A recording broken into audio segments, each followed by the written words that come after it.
जो आया पहुँचे, बाबा का दर्शन किया, जल चढ़ाया, 108 बार श्री शिवाय नमस्तुभ्यम कहा, कंकर शंकर पूजन करी, मंत्र जाप किया, नाम जाप किया, स्मरण किया,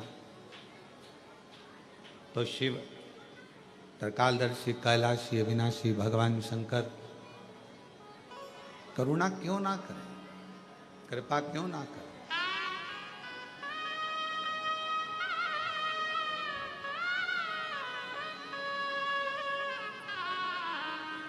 फिर शिव करुणा क्यों ना करे। आप कहीं पर भी रहो,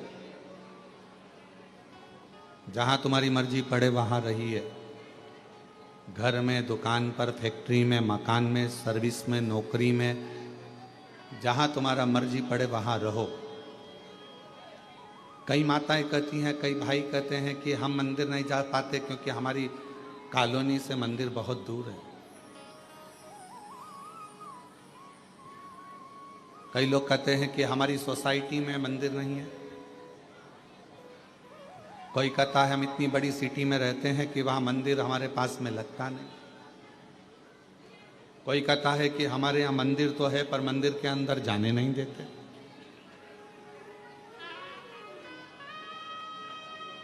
हम मंदिर के अंदर भी नहीं पहुंच पाते।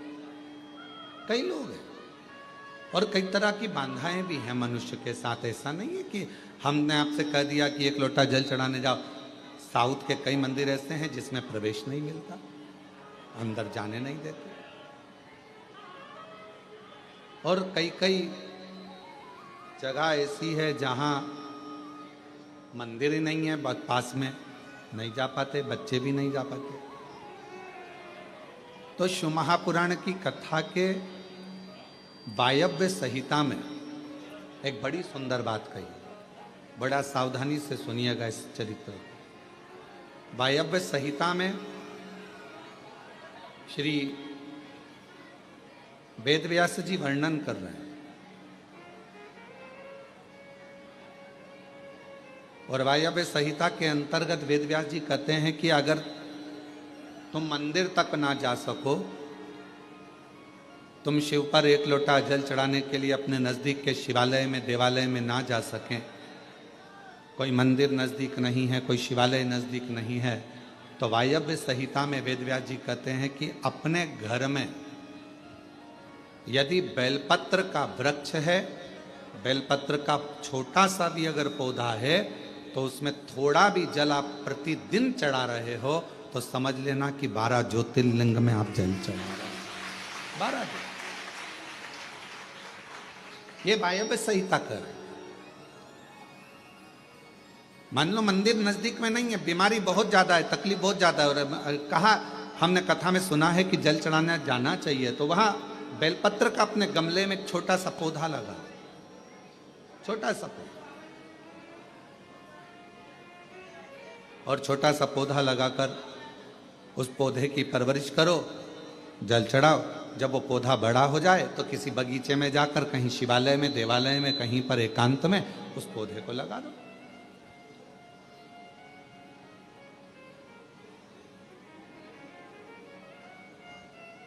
जैसे तुलसा जी को बड़ा कर कर तुलसा जी का मंगल विवाह शालिग्राम जी से होता है, देव उठनी एकादशी पर शालिग्राम बाबा के साथ मंगल विवाह किया जाता है, वैसे ही बेलपत्र के पौधे को बड़ा कर कर उसको भी शिव को समर्पित किया जाता, भगवान शंकर को समर्पित किया जाता।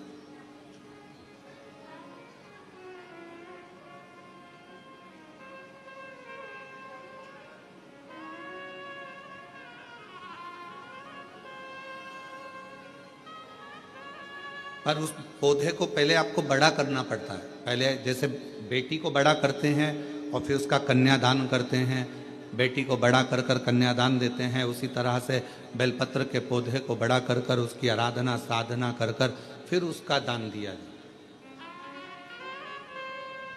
कई लोग बड़े विचित्र हैं कि भाई हमको बेलपत्री का पौधा दान करना है, कुबरेश्वर धाम आए, उज्जैनी गए, किसी गुरुजी के यहाँ गए, और बाजार में से पौधा ले लिया और बेलपत्र का पौधा दान कर दिया, उसको कम से कम थोड़ा समय अपने घर में तो रखो।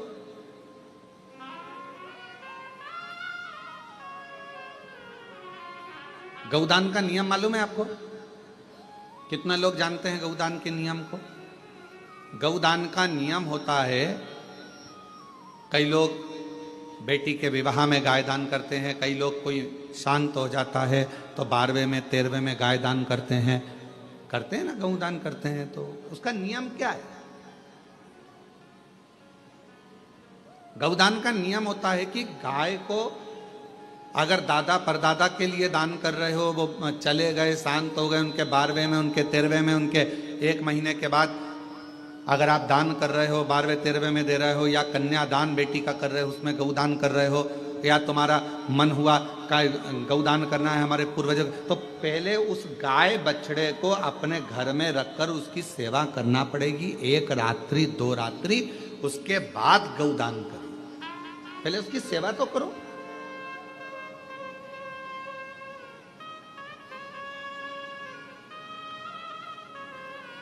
आपने तो डायरेक्ट फोन कर कर कह दिया गाय लिया ना, दान करना है। पंडित जी ने संकल्प छुड़ाया, गाय दरवाजे पर आई और 1 मिनट में संकल्प छूटा। पंडित जी से कहा ले जाओ गाय, लेके जाओ जल्दी से, गाय बछड़ा लेकर जाओ। पंडित जी गाय बछड़ा लेकर चले, ढीले कम करो, गाय बछड़ा पंडित जी लेकर चले। ये श्रेष्ठता नहीं। तुलसा जी का पौधा घर में रखकर उसको पोषित कर कर बड़ा कर कर फिर शालिग्राम भगवान से विवाह कर कर फिर दिया। बेलपत्र का पौधा पहले बड़ा कर कर अपने घर में थोड़ा सा, नहीं ज्यादा रख सकते तो 8 दिन 7 दिन 5 दिन 15 दिन 20 दिन 1 महीना 2 महीना 4 महीना 6 महीना जितना आपका रख सकते हो रखकर फिर किसी जगह पर लगाए। क्यों? क्या जरूरत है गुरुजी अपने घर में पौधे को रखकर फिर दान करना, अपने घर में पौधे को रखकर फिर कहीं लगवाना, अपने घर में पौधे को पहले परवरिश कर कर फिर कहीं उसको लगवाना? कारण क्या पड़ता है? कारण एक है, वायव्य संहिता शिव महापुराण की कहती है, अगर हमने किसी बेलपत्र के पौधे को अपने घर में रखकर 5 दिन 7 दिन 1 महीना 15 दिन 6 महीना उसको परवरिश करा तो हमारे घर का कितना भी नेगेटिवता, कितनी भी हमारे घर में कुछ भी गंदा हो रहा है, कुछ गलत हो रहा है, कोई गलत हो रहा है, कोई झूठ बोल रहा है, कोई पाप कर्म हो गया हमारे घर में, इस भूमि पर जिसमें हम रहते हैं उस घर में एनर्जी अगर नहीं है तो आपने उस पौधे को अपने घर में रखकर उसका परवरिश कर कर 15 दिन 7 दिन 1 महीना 2 महीना 6 महीना 8 महीना जितना तुम्हारा मन कर जाए, 1 दिन 2 दिन जितना मन कर, उसके बाद पौधे को कहीं लगवा। क्यों? वो हमारे घर का पूरा गलत जो भी विचार होंगे, गलत सोच, गलत विचार, गलत ऊर्जा वो पौधा ग्रहण कर लेता है। बेलपत्र का पौधा अपने अंदर उतार लेता है, बेलपत्र का। और बाद में फिर वो बेलपत्र के पौधे को हम ले जाकर कहीं रोपित कर देते हैं तो उसकी ऊर्जा हमारे घर पर हमेशा रहती है, हमेशा। कैसे? इसके सत्य प्रमाण क्या हो सकता है? तो सत्य प्रमाण का स्मरण करिएगा। एक गाय को 5 दिन 7 दिन 9 दिन 15 दिन अपने दरवाजे से रोटी दीजिए, 9 दिन रोज रोटी दो, 10वें दिन गाय तुम्हारे दरवाजे पर आकर खड़ी हो जाए। बोलो खड़ी होगी कि नहीं होगी? जम के तो बोलो, खड़ी होगी ना। गौ माता को तुमने रोटी दिया, अब गाय रोज आकर तुम रोटी खा ला रहे, 2 दिन 3 दिन 5 दिन तुमने रोटी दिया तो गाय आकर खड़ी हो जाएगी। एक कुत्ता को तुम्हारे दरवाजे पर रोटी देना चालू करो, 8 दिन बाद वो कुत्ता तुम्हारे दरवाजे पर बैठना चालू कर देगा। बोलो सही है कि गलत है?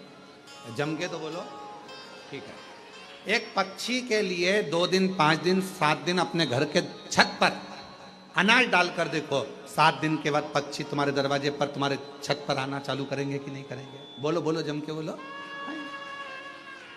पक्षी आ रहे हैं, गाय आ रही है, कुत्ता आ रहा है, किसी को दे रहे हो आप तो वो आ रहा है। उसी तरह जब हम हमारे घर में एक बेलपत्र के पौधे को बड़ा करते हैं और बड़ा करने के बाद उस बेलपत्र के पौधे को तुम कहीं पर भी, इंदौर में रहते हो सीहोर में आकर तुमने लगा दिया, खरगोन में रहते हो बरहानपुर में जाकर लगा दिया, ग्वालियर में तुम्हारा मन पड़े तुम अपने घर के आसपास में भी कहीं पर भी उस पौधे को तुम रहते यहाँ हो 200 मीटर की दूरी पर, 500 मीटर की दूरी पर, 5 किलोमीटर पर, 10 किलोमीटर कहीं पर भी जाकर उस पौधे को लगा दो।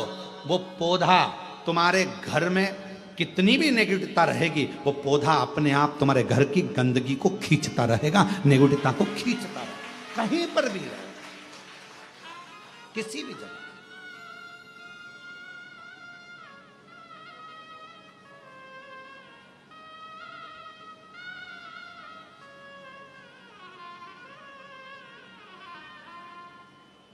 उस ऊर्जा को वो पौधा अपने पास की ऊर्जा को देता रहता है। और सरल भाषा में समझो, वायव्य संहिता को, व्यास जी महाराज द्वारा रचित शिव महापुराण की वायव्य संहिता और सरल भाषा में समझो, बेटी को शादी कर दिया, बेटी चली गई अमेरिका, ठीक है। अमेरिका में जाने के बाद, अमेरिका में पहुंचने के बाद बेटी को तुम्हारी याद आ रही कि नहीं आ रही है? जम के बोलो जरा। तुम्हें बेटी की याद आ रही कि नहीं आ रही है? आ रही। याद आ गई तो वो कभी ना कभी तो तुमसे फोन पर बात करेगी, मम्मी कैसी हो, मैं पहुंच गई हूँ, अच्छे से हूँ, अभी कितनी बज रही है तुम्हारे इंडिया में, हमारे यहाँ तो ये टाइम हो रहा है। बेटी से बात करो उसकी, अर्थात वो अपनी ऊर्जा से तुम्हारी ऊर्जा की ओर अग्रणी। अपने घर में रखे हुए बेलपत्र के पौधे को अपन ने जो पाला है, जो अपने पौधे को पोषित किया है, बड़ा किया है, 6 महीना, 2 महीना, 15 दिन, 1 दिन, 8 दिन, जितना भी तुम रखे हो, उसके बाद तुम कहीं पर भी जाकर लगाओगे, तुम्हारे घर का जो गंदगी होगी, जो दुख होगा, जो तकलीफ होगी, वो पौधा उसको खींचते चले जाएगा और अपनी ऊर्जा देता चलेगा। अपनी एक बेलपत्र में कितना बल है, कितना, एक बेलपत्र की ऊर्जा में कितना बल है। एक पत्र है, अच्छा है, देखिए,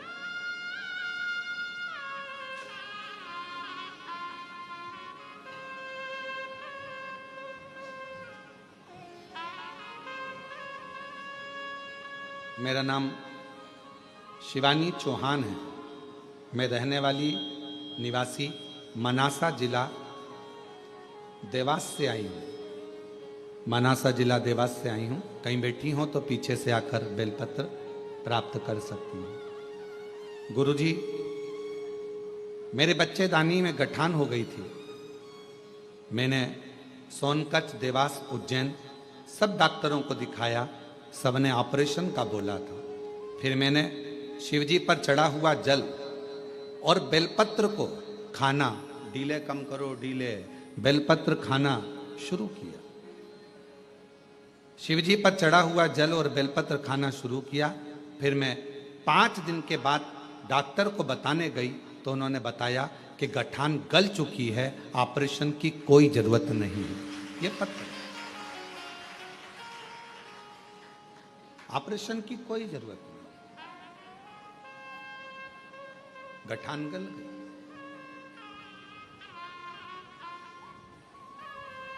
शिव कथा कहती है, शिव महापुराण की कथा कहती है, शिवजी पे चढ़ी हुई, शंकर भगवान पर चढ़ी हुई एक बेलपत्र, आप जब शंकर जी पे चढ़ी हुई बेलपत्र को लेकर अपने घर आते हो, शिवजी पे चढ़ी हुई एक बेलपत्र जब अपने घर पर आती है, भले आपने घर पर लाकर उसे रखा या खाया, 5 मिनट, 2 मिनट, 1 मिनट बेलपत्र लेकर आए, पानी के लोटे में डालकर या जल का पात्र लेकर आए और वो बेलपत्र तुम्हारे घर में पहुंची, 1 मिनट भी अगर शंकर पर चढ़ी हुई बेलपत्र तुम्हारे घर में है तो तुम्हारे घर के हजारों दुख को वो समाप्त कर देती है। एक क्षण, एक क्षण के अंदर हजारों।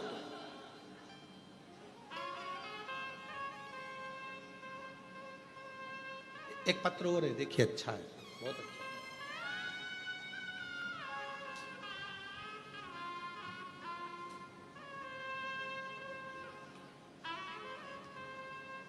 मैं ममता, पति का नाम बंटी, शहर अलीगढ़ में जयगंज की निवासी हूँ। मेरा नाम ममता, पति का नाम बंटी, शहर अलीगढ़ में जयगंज की निवासी हूँ। कहीं बैठी हो तो पीछे से आकर एक बेलपत्र ले सकती हूँ। एक लोटे जल का मैं क्या बखान करूँ। मेरे 5-5 महीने में बच्चे खराब हो जाते थे, गिर जाते थे। डॉक्टर ने कह दिया था कि मेरी बच्चादानी में कोई समस्या है, जिसकी वजह से मेरे बच्चे 3 से 5 महीने के अंदर मर जाते हैं, जिससे मैं और मेरे पति पूर्ण रूप से टूट गए। हमारी सब उम्मीदें खत्म हो गई। क्यों? क्योंकि डॉक्टर ने कह दिया था कि संतान सुख नहीं हो सकती। तभी मेरी एक सहेली, एक पड़ोसी ने पशुपति नाथ व्रत और आपकी कथा के बारे में बताया, तो मैंने पशुपति नाथ का व्रत करना शुरू किया। कथा सुनना लगी आपकी, और मेरे पति एक लोटा जल लेकर मंदिर जाने लगे। एक दिन कथा में आपने आंकड़े की जड़ का प्रयोग बताया। बाबा की कृपा से 3 महीने भी नहीं हुए थे कि मेरा फिर गर्भ ठहर गया। लेकिन गर्भ चौथे महीने में आते से ही पहले जैसी परेशानी आने लगी। डॉक्टर ने कहा कि तुम्हारी बच्चादानी फिर बेकार हो रही है, इसमें टांके लगाना पड़ेंगे। तब हमने कहा, घबरा गए, डर गए। कहा ठीक है सर, हम 2 दिन के बाद में फिर हम शिव जी के मंदिर जाते। बेलपत्र लाकर खाना प्रारंभ करा, श्रीफल वाला नारियल वाला प्रयोग करा, और फिर वापिस हम डॉक्टर के पास जब अल्ट्रासाउंड कराने के लिए गए तो डॉक्टर ने कह दिया कि अब तुम्हें टांके की जरूरत नहीं है, और बाबा ने चाहा तो तुम्हें बच्चा अच्छा हो जाएगा। मैं फिर वापिस धीरे धीरे तकलीफ बढ़ने लगी। डॉक्टर के हिसाब से लगा कि बच्चा पूरा नहीं होगा। घबरा गए। तब फिर बाबा की बेलपत्र लाते, अपने पास में रख लेते। ना जाने उस बेलपत्र में ऐसा क्या कि बेलपत्र को लाते से ही दुख कटना प्रारंभ हो गया, और बाबा की कृपा से डॉक्टर भी सोच में पड़ गए। 5 जनवरी 2024 को मुझे पुत्र रत्न की प्राप्ति हुई, जो पूर्ण रूप से स्वस्थ है। ये एक बेलपत्र के अंदर, एक बेलपत्र के बल कितना आ जाए।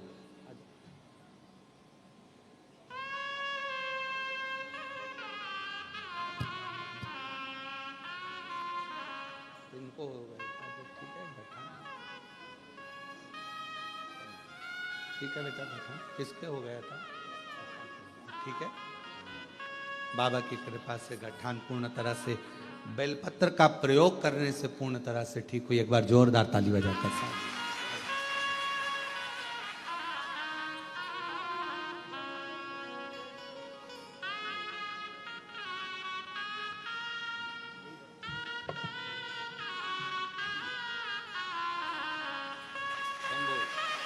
एक बार जोरदार ताली बजाकर।